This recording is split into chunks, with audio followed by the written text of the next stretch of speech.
So I'm in this Flipgrid booth here. So like you could go in and do Flipgrid replies, and I'm shocked that I'm standing up in here. I know like some people, some of my students wouldn't be able to stand up in here, but I can. And you could zip it. It's like a little tent. You could zip it all shut. I don't know if you can. Wait, let me go the other way. Can you see? Little door here. Yeah, you can zip it up like a little tent. And then you can have privacy for doing Flipgrid stuff. That's kind of cool. I could win this at 11. I might come back to see if I can win it.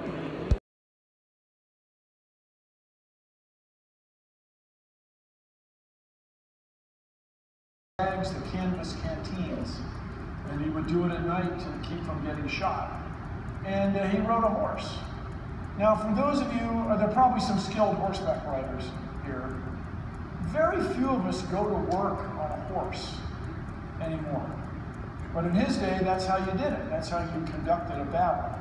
But 20 years later, when the World War II started, which is, for historians here, was kind of the extended dance mix of World War I. Nobody who was serious about fighting a battle did it on a horse, right?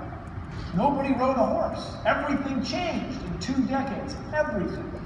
I don't know if you've ever ridden a horse, or trying to throw a lariat from a horse, or try to stay on a horse.